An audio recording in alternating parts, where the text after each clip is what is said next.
Neymar junior Santos. অবশেষে সব জল্পনা কল্পনার অবসান ঘটিয়ে ব্রাজিলের বিশ্বকাপ দলে ফিরলেন নেইমার জুনিয়র।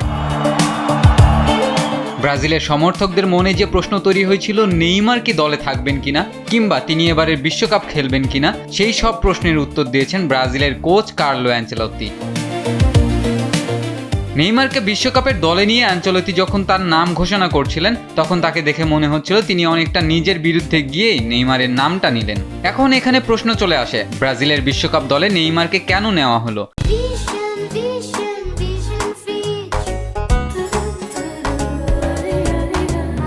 চলুন একটু দেখে নেওয়া যাক কার্লো অ্যানচেলত্তি কেন শেষমেশ নেইমারকে ব্রাজিলের বিশ্বকাপ দলে জায়গা দিলেন।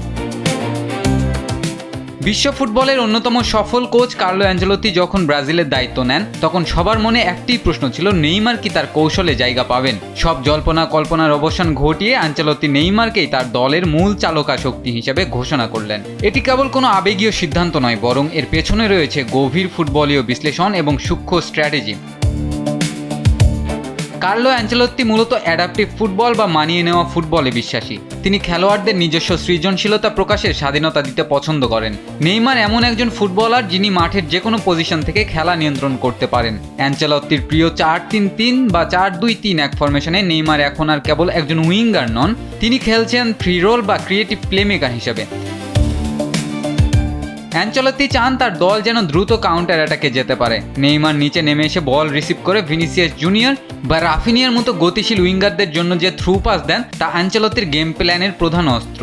নেইমার যখন মাঠে থাকেন প্রতিপক্ষের অন্তত 2 জন ডিফেন্ডার তাকে মার্ক করে রাখতে হয়। এই সুযোগ কাজে লাগিয়ে অ্যানচেলত্তি অন্য ফরোয়ার্ডদের জন্য গোল করার পথ প্রশস্ত করেন। অ্যানচেলত্তির কৌশলে নেইমার কেন পারফেক্ট ফিট? অ্যানচেলত্তি মনে করেন তরুণ খেলোয়াড়দের রক্তে অনেক গতি থাকলেও বড় ম্যাচের চাপ সামলানোর জন্য নেইমারের মতো অভিজ্ঞ মস্তিষ্ক প্রয়োজন। গুরুত্বপূর্ণ সময়ে পেনাল্টি নেওয়া বা ফ্রি কিক থেকে গোল বের করার দক্ষতায় নেইমার এখন অপ্রতিদ্বন্দ্বী। অ্যানচেলত্তি এমন একটি দল গড়ছেন যারা বল দখলে রেখে প্রতিপক্ষকে ক্লান্ত করবে। নেইমারের অসাধারণ বল কন্ট্রোল এবং চাপের মুখে বল ধরে রাখার ক্ষমতা এই স্ট্র্যাটেজিকে সফল করতে সহায়তা করেছে। অনেক সমালোচনা সত্ত্বেও নেইমারের জেতার মানসিকতা বা উইনিং মেন্টালিটি অ্যানচেলত্তিকে মুগ্ধ করেছে। তিনি নেইমারকে দলের ভেতর একজন নেতার ভূমিকায় দেখতে চান। অনেকে নেইমারের ইনজুরি নিয়ে চিন্তিত থাকলেও অ্যানচেলত্তির অধীনে নেইমার নতুন ডায়েট ও ট্রেনিং চার্ট অনুসরণ করছেন। অ্যানচেলত্তি নেইমারকে এমনভাবে ব্যবহার করছেন যাতে তাকে পুরো 90 মিনিট দৌড়াতে না হয়, বরং তিনি যেন তার শক্তির সঠিক ব্যবহার করে গুরুত্বপূর্ণ মুহূর্তগুলোতে জাদুকরী কিছু করতে পারেন। একে বলা হয় স্মার্ট ফুটবল ইকোনমি, যেখানে নেইমারের ফিটনেসকে সর্বোচ্চ গুরুত্ব দিয়ে তাকে কেবল অ্যাটাকিং থার্ডে কার্যকর রাখা হচ্ছে।